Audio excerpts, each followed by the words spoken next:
We all wanna change. We all wanna be somebody else. I wanna visit all the places nobody goes. I wanna teach all the things that nobody knows. I wanna grow wings, leave the coop, learn to fly. Bungee jump from the tallest building in Dubai. I wanna fly around town in my UFO. I wanna eat real food. Hello and welcome to Desertwood Days. I'm your host, Kathy Blaze Jefferson, and I am with actress Kristi Lawrence. Hi, Kathy. Hi. Good to see you. Good to see you. Welcome to our couch today. Thanks for having me. I appreciate it. It's good to see you again. Good to see you as well. You look so beautiful today. Let me tell you that. Thank you very much. I got the peanut butter and jelly out from under my nails after good lunch for the kiddos, and appreciate being here. You know, Kristi, you have been pretty busy lately in the industry. Yes, I have. Doing a lot of work lately. Absolutely. It's all good. Busy's good, right? Yes, Especially it now. is. Yeah. Yes, it is. Can you tell me, as an actress, who inspired you the most? As an actress, I would probably say it's probably not the answer that a lot of people give, but when I was growing up, especially the childhood years and the tween years, I had all those actresses that, of course, like everybody loved, and they would see how they were larger than life, and they were beautiful and glamorous and graceful and all these things that, let me just tell you right now, I was not at all during that phase of my life. That was just, I was just gangly and awkward and didn't really know my place in the world, right? And so I remembered early on, for me personally, that as a kid, I also had a really quick wit. And I learned pretty fast that a sense of humor got me a long way, where it's kind of one of those things where you knew all of a sudden if they're laughing with me, they're not laughing at me type of thing. And that was very much my situation as a kid when I was just trying so hard to fit in. So I loved a lot of those big, glamorous, beautiful actresses that were just so full of grace. But it wasn't until I saw Lucille Ball. Oh, yes. And it just hit me in a very different way, because to me, for the first time, I was looking at an actress and I associated with her. Wow. I loved everything about her. I mean, of course she was beautiful, and of course she was talented, but she was funny. Yes. And she went toe to toe with everybody in the scenes with her. And she wasn't trying to be just this epitome of grace and Hollywood glamour all the time. She was a spitfire, and I loved that about her.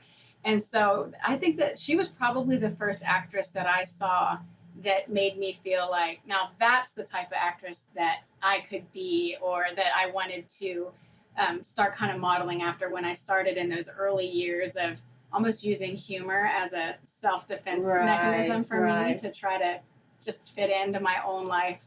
And I wouldn't have expected Lucille Ball, but you know what? I love Lucille Ball myself also. And you know, no one expects, I'm gonna say, the pretty girl to be funny and goofy.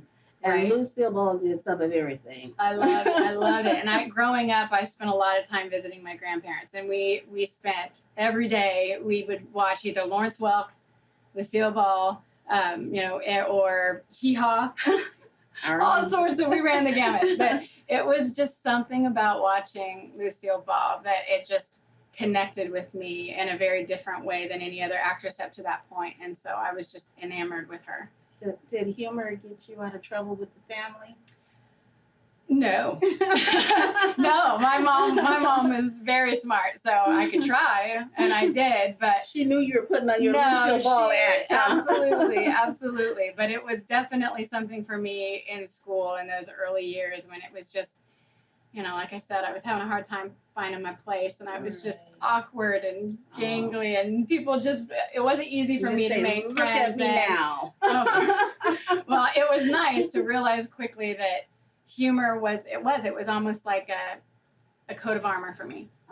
In a lot of ways, because it would, again, when they're laughing with you, they're not laughing at you, and so it worked out really well. And you know what? You hear that a lot from comedians. Yeah. That they use humor so that people won't make fun, or whether it's because of their weight or they don't feel very pretty, They Right. use humor as a defense mechanism. Absolutely, absolutely. And so that kind of put me down that was my first trajectory there where, then I started really gravitating towards the comedic actresses when they first started. So after Lucille Ball, then I loved Carol Burnett and doing those variety comedy improv type shows. I thought, oh, that I would love that.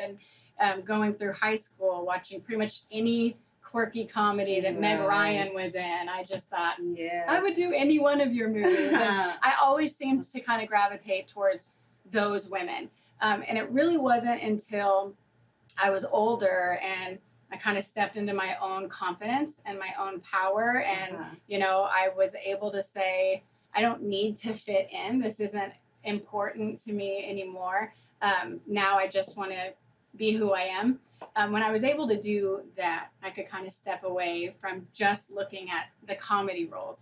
And I thought, I'm going to see if I can do these dramatic roles too. And of course, then the idols for you change in some ways too. I mean, Sally Field, right? I mean, Still Magnolias to me is one for the record books, and all of those. Kate Blanchett, I think, is amazing, and those are legendary women. Yes.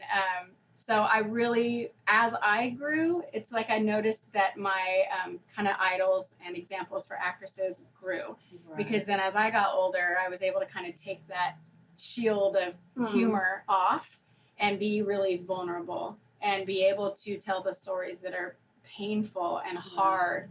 And I was able to do that once I got older. And so to me, I mean, you're going to have so many different ideals and different actresses that mean something. You can't pick one, right? Time changes as we grow. Absolutely. Time changes. So you brought us a commercial that you were in. Yeah. Can you tell us a little bit about that commercial? Well, for several years, I was chosen to be the spokesperson for Foster's Heating and Air. And so it was kind of a spoof off of, do you remember The Most Interesting Man in the World, where he would say, stay thirsty, my friends, that guy? It was a heating and air conditioning company in the Midwest through Iowa, and they were doing the most comfortable woman in the world. And so we had a big audition process for that, and I ended up getting that spokesperson role. So I got to do all their commercials for several years. I plastered on the back of a lot of big buses running around the Midwest. Wonderful. And again, what I loved about them is their commercials were funny. They were different. And I mean, I had to do everything from commercials with an Elvis impersonator to playing my own hot mess twin, and it was a blast to do. I loved it. Commercials are a lot of fun to do too. I love them just as much as film in a different way. You brought us a Foster's commercial today, right? So we're going to check that out right now. Perfect. Her home stays warm and toasty, even in record-breaking cold. If her heating and cooling system was a famous celebrity, it'd be Chuck Norris. The climate in her home is so perfect, it's become a tourist destination. She is the most comfortable woman in the world. I don't always need heating and cooling services, but when I do, I only trust Foster's. Stay comfy, my friends. That was awesome. They're a lot of fun. I enjoyed that. So if you live in Iowa, is that where they're... That's where they were filming. Okay. Yeah, and because it's all through the Midwest is where they were kind of located and where all of their businesses were. So that's where I would fly out for all of them. But it was a blast. Wow. It's fun to be silly, right? Yes. That's something Lucille Ball would have done. Yeah, absolutely. She would have been the Foster chick for sure. I wanted to ask this question. Women in our age range, some of us tend to think, oh, there's no work for us as an actress. Do you have that same mindset? I don't now, but I absolutely went through that kind of woe is me pity party for a hot minute. I'm sure most do.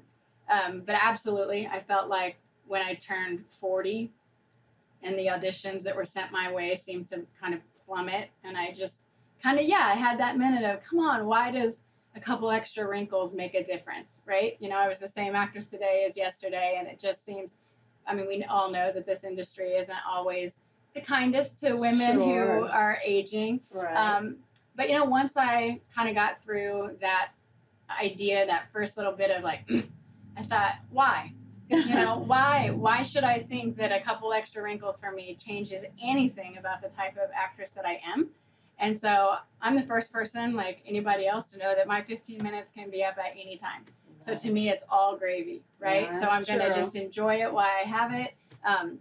It's just, I'm going to give everything I've got as long as I can, but I'm certainly not going to let, you know, my age or anything like that tell me that now it's time to stop Right. because you hit some sort of age quota, you know. Right. No That's way. the mindset to have. Absolutely. So where can our audience find you? Well, I'm all over social media like most. So on Instagram, I am Kristi Marie AZ. On Facebook, Kristi and Lawrence. And Twitter, I am at Actor Kristi. So I'm everywhere. I'm like a bad rash. You can't get rid of me. That's a good thing though, especially in acting. Right. You got to keep your face out there. as much Well, as thank can. you for joining us today, and you know we look forward to seeing what's next for Kristi Lawrence. Thank you very much. Hopefully I'll keep working. Busy is good. Yes. Thank you for joining us today, and we will see you tomorrow on Desertwood Days with Kathy Blaze.